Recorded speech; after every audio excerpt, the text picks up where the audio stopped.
भक्तों शिव की गाथा सुनाऊं।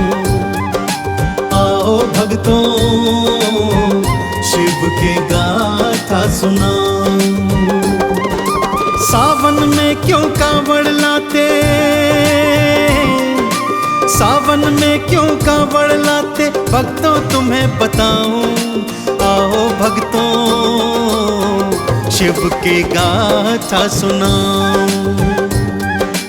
आओ भक्तों शिव की गाथा सुनाऊं।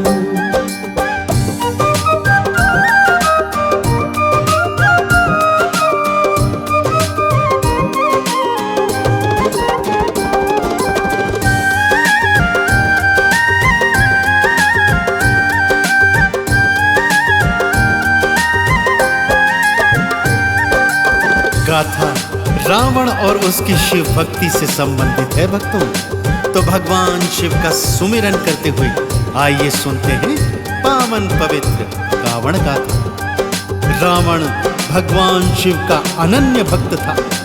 उसके मन में परम इच्छा थी कि वो भगवान शिव को सदा सदा के लिए लंका में ले जाए। इस हेतु उसने भगवान शिव की घनघोर तपस्या की और यहाँ तक कि उसने एक एक कर अपने 9 शीश भगवान के चरणों में समर्पित कर दिए थे। इस पर भगवान शिव प्रकट हुए और रावण ने उन्हें वरदान स्वरूप सदा सदा के लिए लंका में बसने का अनुरोध किया और प्रभु ने ये स्वीकार भी कर लिया।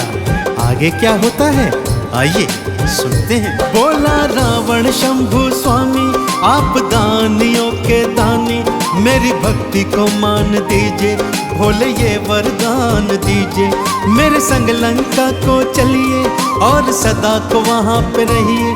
जीवन भर दर्शन करूँगा, कृपा से झोली में भरूँगा। शिव जी फिर वरदान दीने हो, शिव जी फिर वरदान दीने, तुमरे संग में जाऊं। आओ भक्तों गाथा शिव की सुनाऊं। आओ भक्तों शिव की गाथा सुनाऊं। शिव जी ने अपना स्वरूप पावन शिवलिंग का बना लिया भक्तों और स्वयं साक्षात उसमें समा गए। परंतु उन्होंने रावण को इस हेतु एक शर्त भी बताई कि यहाँ कैलाश से तेरी लंका तक यह शिवलिंग तेरे कांधों पर ही रहेगा और इसे लंका में ही भूमि पर रखना ताकि ये वहीं स्थापित हो सके। ध्यान रहे रावण, यदि ये शिवलिंग मार्ग में बीच में कहीं भी रखा गया तो ये वहीं स्थापित हो जाएगा और तू इसे लंका नहीं ले जा पाएगा। भक्तों रावण ने ये शर्त सहर्ष स्वीकार कर ली और शिवलिंग को अपने कांधे पर धर आकाश मार्ग से लंका की ओर चल पड़ा। इधर देवी देवता चिंतित हो गए और भगवान श्री हरि विष्णु के पास आए और बोले, हे भगवान, यदि भगवान शिव लंका चले गए तो सृष्टि का अनर्थ हो जाएगा। कुछ कीजिए श्री नारायण, कुछ कीजिए। रावण मन ही मन हर्षाए, शिवलिंग को लेकर के जाए। विष्णु बालक रूप बनाए, फिर अपनी माया फैलाए। लघु शंका रावण को आई, माया अपना खेल रचाई। उस पर तो दबाव था पड़ता, रावण करता तो क्या करता। रावण भूमि उतर के सोचे हो, रावण भूमि उतर के सोचे, जाऊं तो कहाँ जाऊं। आओ भक्तों गाथा शिव की सुनाऊं। आओ भक्तों शिव की गाथा सुनाऊं। शिवलिंग कांधे पर उठाए रावण लघु शंका के दबाव से भारी परेशानी झेल रहा था। भक्त सोच रहा था, जाऊं तो जाऊं कहां, करूं तो करूं क्या, कि तभी बालक बने श्री हरि विष्णु उनके सम्मुख आ गए। रावण ने बालक का नाम पूछा तो उन्होंने अपना नाम बैजू बताया। रावण ने बालक से आग्रह किया कि वो थोड़ी देर के लिए ये शिवलिंग अपने हाथों में धारण कर ले। वो लघु शंका से निवृत्त होकर स्नान करके शीघ्र ही वापस आएगा। परंतु यह आश्वासन भी लिया कि जब तक वो वापस न आए शिवलिंग को वो बालक भूमि पर न रख दे। श्री हरि भक्तों यही तो चाहते थे। रावण के जाते ही उन्होंने क्या माया रचाई, आइए ये पावन कथा सुनते हैं। रावण लघु शंका को जाए, बालक को शिवलिंग पकड़ाए। निवृत्त होकर के मैं आऊं, शिवलिंग को वापस ले जाऊं। विष्णु हरि ने खेल रचाया, शिवलिंग को भूमि धरवाया। शिवलिंग वहीं स्थापित कीना, खुद को अंतर ध्यान थकीना। रावण भूमि शिवलिंग देखा, रावण भूमि शिवलिंग देखा। सोचा मैं मर जाऊं, आओ भक्तों शिव की गाथा सुनाऊं।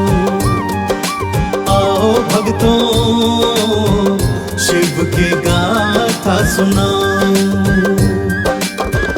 रावण जब लघु शंका से निवृत्त होकर स्नान करके वापस आता है तो क्या देखता है कि वो बालक अंतर्धान हो चुका है और शिवलिंग भूमि पर स्थापित हो गया है। उसके प्राण उसके कंठ में आ गए। भक्तों विक्षिप्तों की तरह शिवलिंग को उठाने का प्रयास कर रहा है, परंतु भगवान शिव की शर्त अनुसार शिवलिंग वहीं स्थापित हो चुका था। भक्तों उसके मन में एक उपाय आया।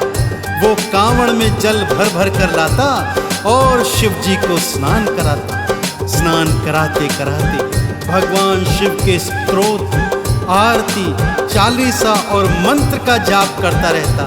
सोचता भगवान शिव एक बार फिर प्रसन्न हो जाएंगे और उसके संग लंका को चले जाएंगे।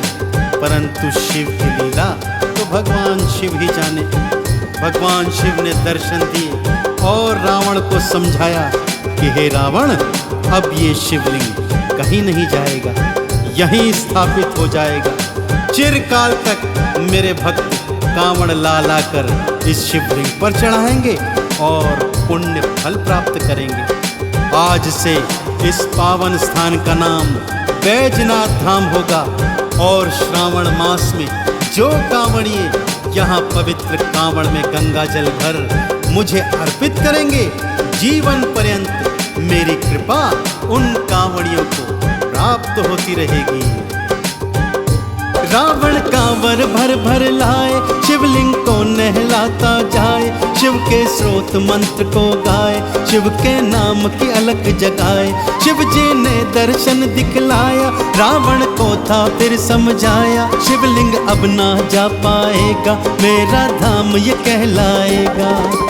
आज से बैजनाथ में इसका, आज से बैजनाथ में इसका पावन नाम धराऊं। आओ भक्तों शिव की गाथा सुनाऊं। आओ भक्तों शिव की गाथा सुनाऊं। तब से भक्तों शिव भक्त कांवड़िए श्रावण मास में पवित्र कांवड़ में गंगा जल भर भर कर लाते हैं और पवित्र शिवलिंग को नहलाते हैं। भांग, धतूरा, बेलपत्र, अक्षत, चंदन, दूध, दही और घृत से शिवलिंग का अभिषेक कर भगवान भोलेनाथ की परम कृपा को प्राप्त करते हैं। तो आप भी यदि भगवान शिव की कृपा को प्राप्त करना चाहते हैं तो जीवन में एक बार कांवड़ भरकर अवश्य लाइएगा और शिवलिंग को गंगा स्नान करवाइएगा। आप सभी को भगवान शंकर की अनुपम कृपा अवश्य प्राप्त होगी। तो एक बार फिर बड़ी श्रद्धा और प्रेम से मेरे साथ बोलिए, बोलिए शंकर भगवान की। शिव की कृपा पाना चाहो, कांवड़ एक बार लाओ, गंगा जल से फिर नहलाओ, बेल धतूरा भांग चढ़ाओ, दूध दही और पुष्प चढ़ाओ, घी से लेपन भी करवाओ, शहद से अभिषेक करवाओ, भक्तों चंदन तिलक लगाओ। शिव के चरणों में मैं भक्तों, शिव के चरणों में मैं भक्तों बारी बारी जाऊं। आओ भक्तों गाथा शिव की सुनाऊं, आओ भक्तों शिव की गाथा सुनाऊं।